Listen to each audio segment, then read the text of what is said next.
اور ان کا نام عمران خان ہے، ان کے ہاتھ پر بھی ڈبل راجہ یوگ، مقدر کی لکیر شکست۔ راجہ یوگ کا مطلب یہ ہوتا ہے کہ ایسا شخص جہاں مقدر کی لکیر ساتھ دیتی ہے تو اقتدار میں آ جاتا ہے۔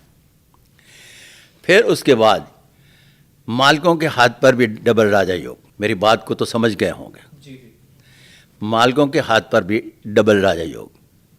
اس کے بعد میاں نواز شریف صاحب کے ہاتھ پر بھی راجہ یوگ، ڈبل راجہ یوگ۔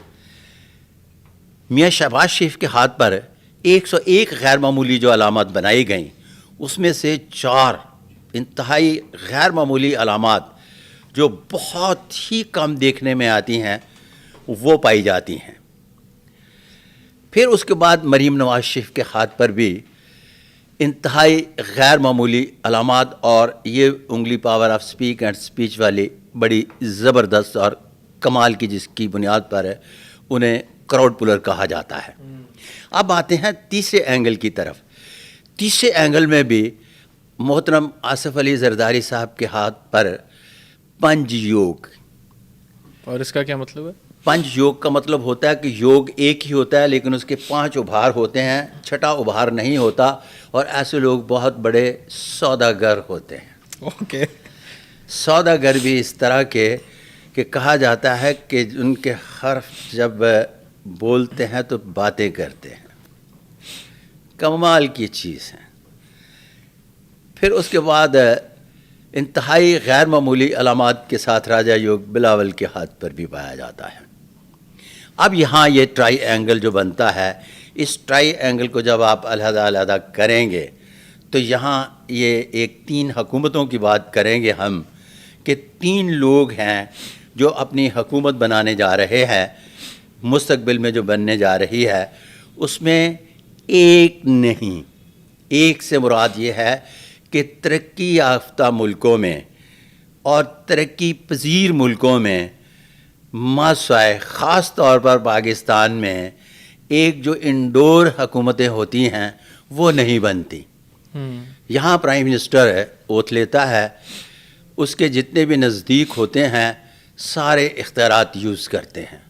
مثال کے طور پر میاں نواز شریف صاحب کے ہاتھ پر راجہ یوگ ہے، تو میاں شہباز شریف صاحب کے ہاتھ پر بھی انتہائی غیر معمولی 4 علامات ہیں لائک راجہ یوگ، تو وہ بھی حکومت کر رہے ہیں۔ پوری فیملی آتی ہے نا پاور میں؟ نہیں، جس کے ہاتھ پر اس فیملی میں راجہ یوگ نہیں، ان کے 2 بچوں کے ہاتھ پر راجہ یوگ نہیں ہے، وہ نہیں اختیارات یوز کر رہے۔ سلیمان شہباز کے ہاتھ پر راجہ یوگ نہیں ہے، ان کو نام بھی نہیں جانتے ہوں گے۔ آپ نے عذرا پیچیو کا نام سنا؟ نہیں۔ دیکھیں، عذرا پیچیو فریال تالپور کی سکی بہن ہے اور آپ نہیں جانتے، اس لیے کہ فریال تالپور کے ہاتھ پر راجہ یوگ ہے لیکن عذرا پیچیو کے ہاتھ پر نہیں۔ اور میں آپ کو مزے کی بات بتاتا چلوں کہ عذرا پیچیو جو ہے یہ فریال تالپور سے زیادہ امیر خاتون ہے۔ اچھا۔ کیونکہ فضل پیچیو کی بیوی ہے، اور فضل پیچیو بہت زبردست قسم کے صاحب جائیداد ہے۔ اچھا سر، یہ تو چلیں بڑی انٹرسٹنگ کانورسیشن ہوگی، مگر انہی ساری آپ کی ریڈنگس کے اس میں کانٹیکسٹ میں اگر بات کی جائے تو اس کا مطلب ہے کہ تینوں اچھا اس طرح سے اپنی حکومتیں بنائیں گے۔ ایک اندر میں اسی سوال پہ آنے لگا تھا کہ ہاں جی، ایک اندر بیٹھا بحیثیت سیلیبریٹی، چونکہ وہ کبھی بھی کسی بھی تحریک کو کس طرح سے کامیاب کیا جا سکتا ہے نہیں جانتا۔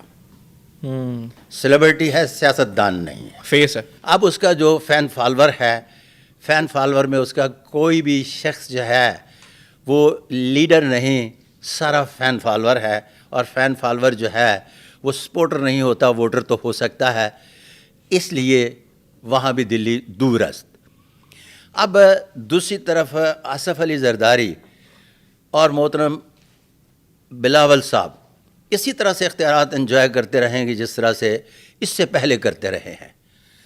میاں شہباز شریف، میاں نواز شریف اور محترمہ مریم نواز شریف صاحبہ اسی طرح سے اختیارات انجوائے کرتی رہیں گی جس طرح سے پہلے کرتی رہی ہیں۔ اور میں یہاں اپنا بیانیہ آپ کو یاد کرواتا چلوں کہ میرا ایک بیانیہ چل رہا ہے کہ 2025 تک ایک نیا سسٹم ایک جسے لفظ استعمال کہتے ہیں کہ مخلوط معاشرہ تشکیل پانے جا رہا ہے جو غیر لسانی غیر قبائلی تو ہوگا لیکن غیر مذہبی نہیں ہوگا. اور اب کے جو آنے والے ہیں اگر وہ جو ہم نے انوار الحق کی بات کی ہے وہ نہیں ہوتی, کیونکہ نہیں ہوتی کے چانسز اس لیے ہیں کہ اس کے ساتھ کوئی دوسری طاقتور علامت نہیں تو میں وہ بھی طاقتور طریقے سے بول دیتا, تو پھر آپ یوں کہیے گا کہ آگے چل کر 2025 میں مخلوط معاشرے بننے جا رہا ہے اور اس معاشرے میں نکمے کو بھی کام کرنا پڑے گا. واللہ بسا میرے خیال سے یہاں پہ سارے انگلیاں پوائنٹ کر رہے ہیں ایک دوسرے پہ. تو اچھا نہیں sir, but to cut it short and wrap it up a bit, آپ مجھے بتائیے گا کہ آپ کو کون سب سے اس وقت پاورفل پوزیشن میں لگ رہا ہے سارے حکومت بنا؟ سارے ٹرائی اینگل. ارے بابا تیرا جس طرح سے وہ پہلے تھے نا, وہ کہتے ہیں اب تو یہ بچے سے پوچھ لیں وہ بتائے گا. بچے سے کسی سے پوچھ لیں, مطلب ایک کے علاوہ باقی سارے اسٹرالوجسٹ پامسٹ کچھ بھی نہ ہو. تھوڑا میں اس کو ذرا وہ کنسائز کرتا ہوں, پرائم منسٹر کون ہو؟ اچھا پرائم منسٹر اگر میں بول رہا ہوں نا, دیکھیں نا کسی کو بنا دیں. یہ مطلب آپ نے دیکھے اللہ پیچو کو نہیں جانتے لیکن فریال تارپل کو جانتے ہیں. آپ کو پتا ہے کہ وہاں چیف منسٹر کی اتنی پاور نہیں ہوتی جتنی فریال تالپور کی ہے. تو میں ہاتھوں کی لکیروں سے تو پاورز کو پڑھتا ہوں نا. اب یہ سیارگان والے جو ہیں نا, وہ ان کو میں نہیں مانتا. کیوں؟ اس لیے نہیں مانتا کہ ان کو میں کہتا ہوں کہ یہ date of birth, place of birth اور ٹائم آف برتھ لے لو اور مجھے بتاؤ یہ لڑکی ہے یا لڑکا, یہ ہجڑا ہے یا ہجڑی. اگر تمہیں یہی پتہ نہیں کہ یہ کون ہے تو بابا کس کی قسمت کا حال بتا رہے ہو؟ نہیں میں تو طاقت کو بتا رہا ہوں کہ کس شخص میں کتنی طاقت ہے. ٹھیک ہو گیا. اچھا سر, ہمارا نا ایک اینڈنگ کے لیے ایک بڑا مزیدار ایک سیگمنٹ ہے ہمارا, صلاح مشورہ نام ہے اس کا.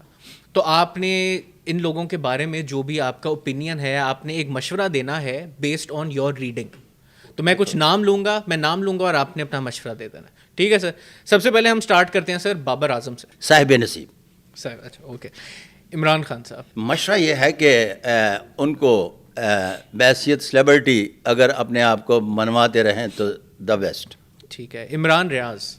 عمران ریاض بنیادی طور پر آؤٹ آف وے جا کر کھیلنے والی شخصیت ہیں. محتاط کھیلیں تو چوکے چھکے مار سکتے ہیں. مریم نواز. مریم نواز ہے, طبیعت میں تھوڑا سا ریش پن پایا جاتا ہے, اس کو تھوڑا سا کم کریں. اوکے. بلاول بھٹو. بلاول بھٹو زرداری بنیادی طور پر ہر قیمت پر پرائم منسٹر بننا چاہتے ہیں, تو لہٰذا تھوڑا سا اس میں بھی صبر کرنے کی ضرورت.